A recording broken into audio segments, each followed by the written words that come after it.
The Gernsback Continuum by William Gibson. Mercifully, the whole thing is starting to fade, to become an episode. When I do still catch the odd glimpse, it's peripheral, mere fragments of Mad Dr. Chrome, confining themselves to the corner of the eye. There was that flying wing liner over San Francisco last week, but it was almost translucent. And the shark fin roadsters have gotten scarcer, and freeways discreetly avoid unfolding themselves into the gleaming 80-lane monsters I was forced to drive last month in my rented Toyota. And I know that none of it will follow me to New York. My vision is narrowing to a single wavelength of probability. I've worked hard for that. Television helped a lot. I suppose it started in London, in that bogus Greek taverna in Battersea Park Road, with lunch on Cohen's corporate tab. Dead steam table food, and it took them 30 minutes to find an ice bucket for the Retsina. Cohen works for Barris Watford, who publish big, trendy trade paperbacks, illustrated histories of neon signs, the pinball machine, the wind-up toys of occupied Japan. I'd gone over to shoot a series of shoe ads. California girls with tanned legs and frisky day-glow jogging shoes had capered for me down the escalators of St. John's Wood and across the platforms of Tooting Bec. A lean and hungry young agency had decided that the mystery of London transport would sell waffle-tread nylon runners. They decide, I shoot. And Cohen, whom I knew vaguely from the old days in New York, had invited me to lunch the day before I was due out of Heathrow. He brought along a very fashionably dressed young woman named Dialta Downs, who was virtually chinless and evidently a noted pop art historian. In retrospect, I see her walking in beside Cohen under a floating neon sign that flashes "This way lies madness" in huge sans-serif capitals. Cohen introduced us and explained that Dialta was the prime mover behind the latest Barris Watford project, an illustrated history of what she called American Streamlined Moderne. Cohen called it Ray Gun Gothic. Their working title was The Airstream Futuropolis, the Tomorrow That Never Was. There's a British obsession with the more Baroque elements of American pop culture, something like the weird cowboys and Indians fetish of the West Germans, or the aberrant French hunger for old Jerry Lewis films. In Dialta Downs, this manifested itself in a mania for a uniquely American form of architecture that most Americans are scarcely aware of. At first I wasn't sure what she was talking about, but gradually it began to dawn on me. I found myself remembering Sunday morning television in the 50s. Sometimes they'd run old eroded newsreels as filler on the local station. You'd sit there with a peanut butter sandwich and a glass of milk, and a static-ridden Hollywood baritone would tell you that there was a flying car in your future, and 3 Detroit engineers would putter around with this big old Nash with wings, and you'd see it rumbling furiously down some deserted Michigan runway. You never actually saw it take off, but it flew away to Dialta Downs' Never Never Land, true home of a generation of completely uninhibited technophiles. She was talking about those odds and ends of futuristic 30s and 40s architecture you pass daily in American cities without noticing.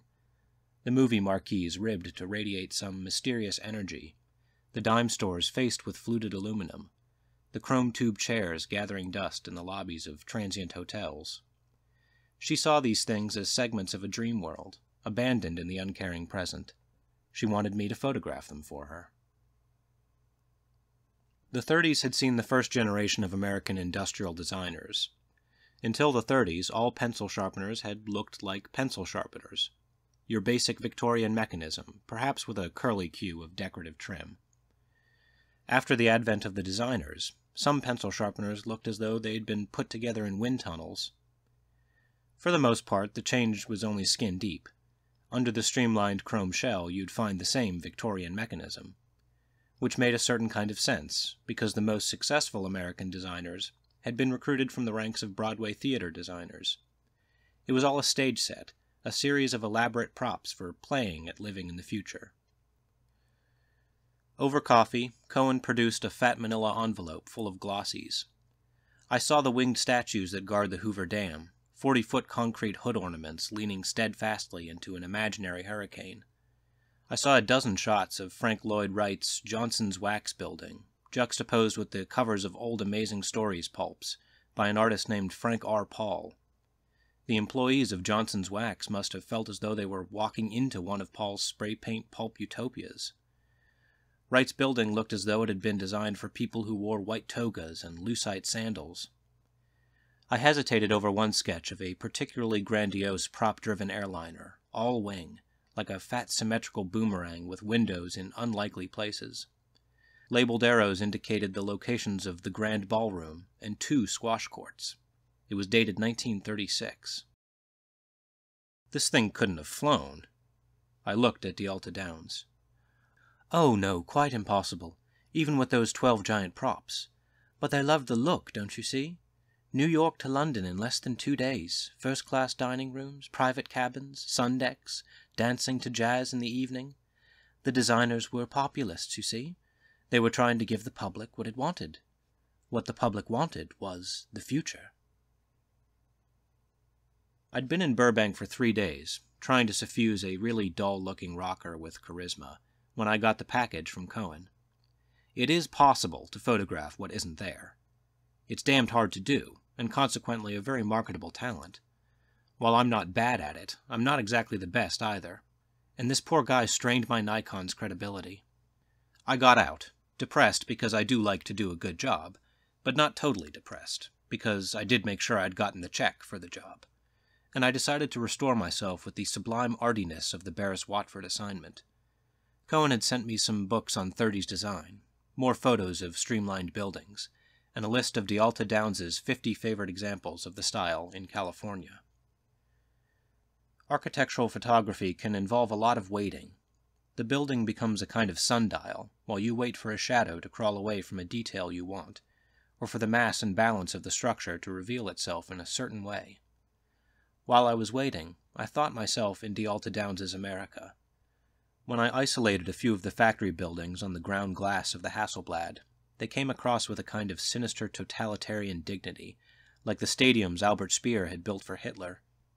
But the rest of it was relentlessly tacky, ephemeral stuff extruded by the collective American subconscious of the 30s, tending mostly to survive along depressing strips lined with dusty motels, mattress wholesalers, and small used car lots. I went for the gas stations in a big way. During the high point of the Downs age, they put Ming the Merciless in charge of designing California gas stations. Favoring the architecture of his native Mongo, he cruised up and down the coast erecting ray gun emplacements in white stucco. Lots of them featured superfluous central towers ringed with those strange radiator flanges that were a signature motif of the style, and made them look as though they might generate potent bursts of raw technological enthusiasm, if you could only find the switch that turned them on. I shot one in San Jose an hour before the bulldozers arrived, and drove right through the structural truth of plaster and lathing and cheap concrete. Think of it, D'Alta Downs had said, as a kind of alternate America, a 1980 that never happened, an architecture of broken dreams. And that was my frame of mind, as I made the stations of her convoluted socio-architectural cross in my red Toyota, as I gradually tuned into her image of a shadowy America that wasn't, of Coca-Cola plants like beach submarines, and fifth-run movie houses like the temples of some lost sect that had worshipped blue mirrors and geometry. And as I moved among these secret ruins, I found myself wondering what the inhabitants of that lost future would think of the world I lived in.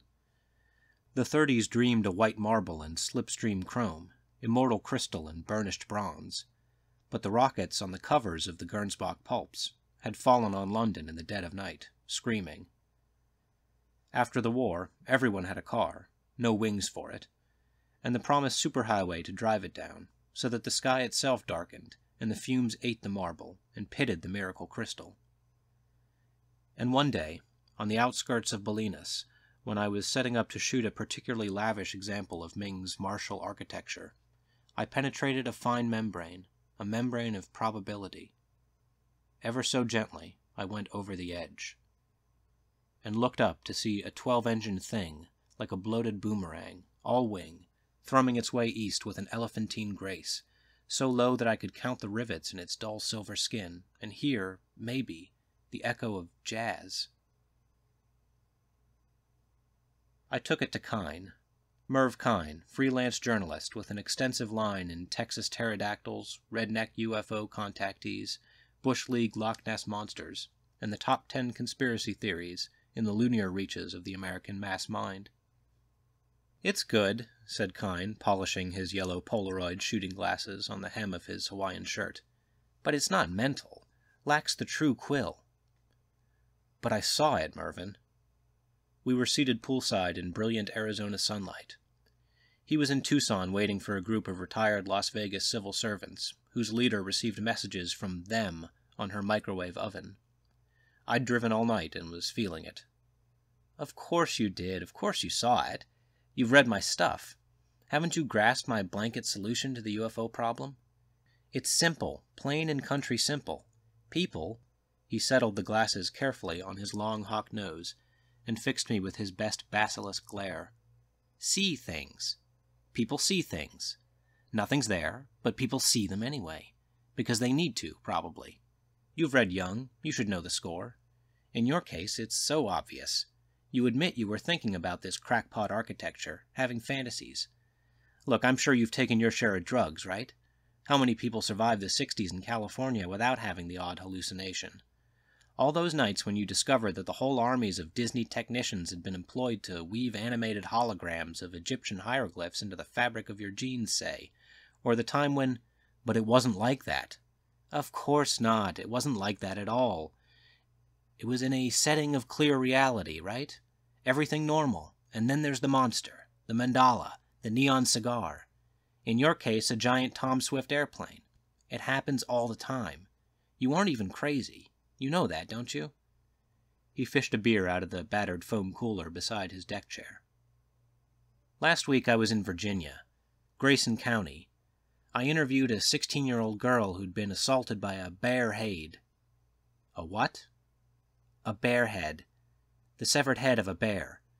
This bear-head, see, was floating around on its own little flying saucer, looked kind of like the hubcaps on Cousin Wayne's vintage caddy, had red glowing eyes like 2 cigar stubs, and telescoping chrome antennas poking up behind its ears."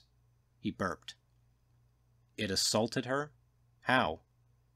"You don't want to know. You're obviously impressionable." "It was cold." He lapsed into his bad southern accent. "And metallic. It made electronic noises. Now this is the real thing, the straight goods from the mass unconscious, friend. That little girl is a witch. There's just no place for her to function in this society. She'd have seen the devil if she hadn't been brought up on the Bionic Man and all those Star Trek reruns. She's clued into the main vein, and she knows that it happened to her. I got out 10 minutes before the heavy UFO boys showed up with the polygraph." I must have looked pained, because he set his beer down carefully beside the cooler and sat up. "If you want a classier explanation, I'd say you saw a semiotic ghost. All these contactee stories, for instance, are framed in a kind of sci-fi imagery that permeates our culture. I could buy aliens, but not aliens that look like 50s comic art. They're semiotic phantoms, bits of deep cultural imagery that have split off and taken on a life of their own, like the Jules Verne airships that those old Kansas farmers were always seeing. But you saw a different kind of ghost, that's all. That plane was part of the mass unconscious once. You picked up on that somehow. The important thing is not to worry about it." I did worry about it, though. Kine combed his thinning blonde hair and went off to hear what they had to say over the radar range lately, and I drew the curtains in my room and lay down in air-conditioned darkness to worry about it. I was still worrying about it when I woke up. Kine had left a note on my door. He was flying up north in a chartered plane to check out a cattle mutilation rumor. Muties, he called them, another of his journalistic specialties. I had a meal, showered, took a crumbling diet pill that had been kicking around in the bottom of my shaving kit for 3 years, and headed back to Los Angeles. The speed limited my vision to the tunnel of the Toyota's headlights. The body could drive, I told myself, while the mind maintained. Maintained and stayed away from the weird peripheral window dressing of amphetamine and exhaustion, the spectral luminous vegetation that grows out of the corners of the mind's eye along the late-night highways. But the mind had its own ideas, and Kine's opinion of what I was already thinking of as my sighting rattled endlessly through my head in a tight, lopsided orbit. Semiotic ghosts, fragments of the mass dream, whirling past in the wind of my passage. Somehow this feedback loop aggravated the diet pill, and the speed vegetation along the road began to assume the colors of infrared satellite images, glowing shreds blown apart in the Toyota's slipstream. I pulled over, then, and a half-dozen aluminum beer cans winked goodnight as I killed the headlights. I wondered what time it was in London, and tried to imagine D'Alta Downs having breakfast in her Hampstead flat, surrounded by streamlined chrome figurines and books on American culture. Desert nights in that country are enormous. The moon is closer. I watched the moon for a long time, and decided that Kine was right. The main thing was not to worry. All across the continent, daily, people who were more normal than I'd ever aspired to be saw giant birds, big feet, flying oil refineries. They kept Kine busy and solvent. Why should I be upset by a glimpse of the 1930s pop imagination loose over Bolinas? I decided to go to sleep, with nothing worse to worry about than rattlesnakes and cannibal hippies, safe amid the friendly roadside garbage of my own familiar Continuum. In the morning I'd drive down to Nogales and photograph the old brothels, something I'd intended to do for years. The diet pill had given up. The light woke me, and then the voices. The light came from somewhere behind me, and through shifting shadows inside the car. The voices were calm, indistinct, male and female, engaged in conversation. My neck was stiff and my eyeballs felt gritty in their sockets. My leg had gone to sleep, pressed against the steering wheel. I fumbled for my glasses in the pocket of my work shirt and finally got them on. Then I looked behind me and saw the city. The books on 30s design were in the trunk. One of them contained sketches of an idealized city that drew on Metropolis and things to come, but squared everything, soaring up through an architect's perfect clouds to Zeppelin docks and mad neon spires. That city was a scale model of the one that rose behind me. Spire stood on spire, in gleaming ziggurat steps that climbed to a central golden temple tower ringed with the crazy radiator flanges of the Mongo gas stations. You could hide the Empire State Building in the smallest of those towers. Roads of crystal soared between the spires, crossed and recrossed by smooth silver shapes like beads of running mercury. The air was thick with ships. Giant wingliners, little darting silver things. Sometimes one of the quicksilver shapes from the sky bridges rose gracefully into the air and flew up to join the dance. Mile-long blimps, hovering dragonfly things that were gyrocopters. I closed my eyes tight and swung around in the seat. When I opened them, I willed myself to see the mileage meter, the pale road dust on the black plastic dashboard, the overflowing ashtray. "Amphetamine psychosis," I said. I opened my eyes. The dash was still there, the dust, the crushed filter tips. Very carefully, without moving my head, I turned the headlights on. And saw them. They were blonde. They were standing beside their car, an aluminum avocado with a central shark fin rudder, jutting up from its spine, and smooth black tires like a child's toy. He had his arm around her waist, and was gesturing toward the city.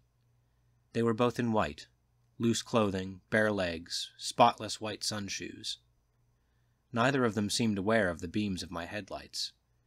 He was saying something wise and strong, and she was nodding, and suddenly I was frightened in an entirely different way. Sanity had ceased to be an issue. I knew somehow that the city behind me was Tucson, a dream Tucson, thrown up out of the collective yearning of an era, that it was real, entirely real, but the couple in front of me lived in it, and they frightened me.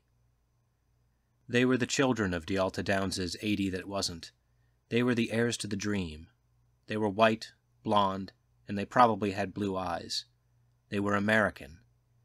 D'Alta had said that the future had come to America first, but had finally passed it by. But not here, in the heart of the dream. Here we'd gone on, in a dream logic that knew nothing of pollution, the finite bounds of fossil fuel, or foreign wars it was possible to lose. They were smug, happy, and utterly content with themselves and their world. And in the dream it was their world. Behind me, the illuminated city.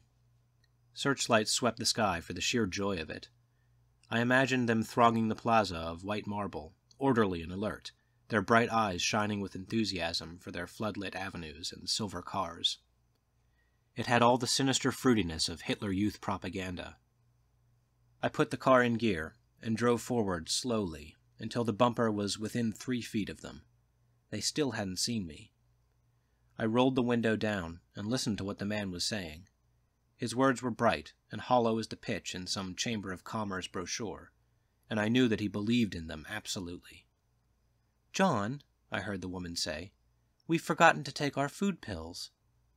She clicked 2 bright wafers from a thing on her belt and passed one to him. I backed onto the highway and headed for Los Angeles, wincing and shaking my head. I phoned Kine from a gas station, a new one, in bad Spanish modern. He was back from his expedition and didn't seem to mind the call. "Yeah, that is a weird one. Did you try to get any pictures? Not that they ever come out, but it adds an interesting frisson to your story, not having the pictures turn out." "But what should I do?" "Watch lots of television, particularly game shows and soaps. Go to porn movies. Ever see Nazi Love Motel? They've got it on cable here. Really awful. Just what you need." What was he talking about? "Quit yelling and listen to me. I'm letting you in on a trade secret. Really bad media can exorcise your semiotic ghosts. If it keeps the saucer people off my back, it can keep those Art Deco futuroids off yours. Try it. What have you got to lose?" Then he begged off, pleading an early morning date with the elect. "The who?" "These oldsters from Vegas, the ones with the microwaves." I considered putting a collect call through to London, getting Cohen at Barris Watford, and telling him his photographer was checked out for a protracted season in the Twilight Zone. In the end, I let a machine mix me a really impossible cup of black coffee, and climbed back into the Toyota for the haul to Los Angeles. Los Angeles was a bad idea, and I spent 2 weeks there. It was prime Downs country, too much of the dream there, and too many fragments of the dream waiting to snare me. I nearly wrecked the car on a stretch of overpass near Disneyland, when the road fanned out like an origami trick and left me swerving through a dozen mini-lanes of whizzing chrome teardrops with shark fins. Even worse, Hollywood was full of people who looked too much like the couple I'd seen in Arizona. I hired an Italian director who was making ends meet doing darkroom work and installing patio decks around swimming pools until his ship came in. He made prints of all the negatives I'd accumulated on the Downs job. I didn't want to look at the stuff myself. It didn't seem to bother Leonardo, though, and when he was finished I checked the prints, rifling through them like a deck of cards, sealed them up, and sent them air freight to London. Then I took a taxi to a theater that was showing Nazi Love Motel, and kept my eyes shut all the way. Cohen's congratulatory wire was forwarded to me in San Francisco a week later. D'Alta had loved the pictures. He admired the way I'd really gotten into it, and looked forward to working with me again. That afternoon I spotted a flying wing over Castro Street, but there was something tenuous about it, as though it were only half there. I rushed into the nearest newsstand and gathered up as much as I could find on the petroleum crisis and the nuclear energy hazard. I'd just decided to buy a plane ticket for New York.